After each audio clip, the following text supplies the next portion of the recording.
Në lidhje me pranueshmërinë e lutjes, dietarët kanë përmbledhur 3 kushte themelore që lutja të pranohet tek Allahu xhalla xhanu, apo mund themi që të ketë mundësi që të pranohet tek Allahu xhalla xhanu. Kushti i parë për pranueshmërinë e lutjes është që lutja të bëhet me sinqeritet, vetëm për kënaqësinë e Allahu xhalla xhanu. Lutja ashtu siç janë edhe namazet dhe agjërimi është adhurim në vete. Dhe një kusht për pranueshmërinë e adhurimit është që të jetë i sinqert, bëhet vetëm për hir të Allahut xhalla xhanu, jo për të dukur, jo për të fituar kënaqësinë e dikujt tjetër. Jo që thonë se ky mashallah i lutet shumë Allahu xhalla xhanu, e shikojmë çdo moment dhe vetëm bën lutje të gjata, bën lutje të bukura të jashtëzakonshme. Pra kur njeriu i prishet sinqeriteti, atëherë pranueshmëria e duas së tij futet në rrezik. Kushti i dytë për pranueshmërinë e lutjes, profeti alayhi salam e shpreh në një hadith të tij. Profeti thotë, Allahu xhalla xhanuhu i përgjigjet lutjes së lutësit vetëm se në 3 raste.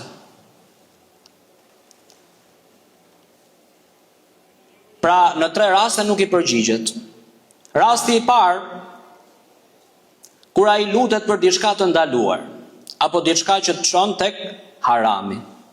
Pra ti kërkosh Allahu xhalla xhanu diçka të ndaluar, sigurisht ai nuk i përgjigjet saj lutje. Rasti i dytë, kur i lutesh Allahu xhalla xhanuhu për diçka që do të çojë në prishjen e lidhjeve farefisnore. Pra i lutesh Allahut për diçka që do të çojë në prishjen e marrëdhënieve mes të afërmve. Edhe në këtë rast Allahu xhalla xhanu nuk i përgjigjet lutjes tënde. Dhe rasti i fundit, në hadith, profeti alayhi salam e përmend me termin el isti'jal, të shpejtosh. Dhe sahabët e pyesin, çfarë do thotë të shpejtosh me lutjen tënde? Çfarë do thotë që besimtari të shpejtojë? Dhe profeti alayhi salam ju përgjigjet, ja sqaron, kur besimtari lutet Allahu xhalla xhanu shumë herë dhe e humb shpresën.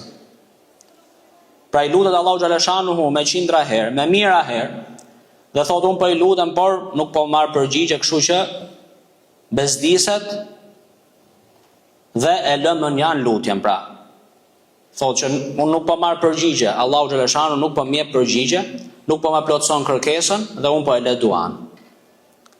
Pra humbja e shpresës. Besimtari asnjëherë nuk e humb shpresën, bile duhet të jetë e kundërta. Sepse besimtari nuk ka portë tjetër veçse portës së Allahu xhalla xhanu, nuk ka drejtim tjetër veçse drejtimi tek Allahu xhalla xhanu. Dhe kushti i tretë është që besimtari duhet të jetë i bindur se Allahu xhalla xhanu do t'i përgjigjet lutjes së tij. Pra të jesh plotësisht i bindur në përgjigjen e lutjes tënde. Pra nuk duhet që të kesh dyshim në zemrën tënde. Pra zemra jote, zemra besimtarit duhet të jetë plotësisht e bindur se Allahu xhalla xhanuhu do ta pranojë lutjen e tij. Dhe të mos thotë për shembull që nuk i dihet, un po lutem një herë. E pranon Zoti, nuk e pranon. Pra nuk duhet të jetë në këtë formë.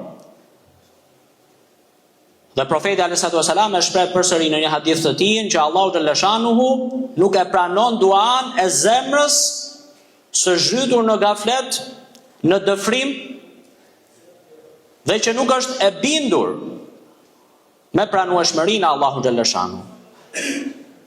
Pra besimtari duhet që të jetë gjithmonë i bindur. Pra ti lutesh Allahu xhalla xhanu me seriozitet, pa lëkundshmëri, duke qenë i bindur se Allahu do ta pranojë lutjen tënde. Dhe jo formalisht, hajde ta bëjmë nese. Po i lutem unë një herë, se kemi domethënë si zakon, si tradit. Jo në këtë formë, duhet të jetë i bindur në përgjigjen e lutjes së Allahu xhalla xhanu.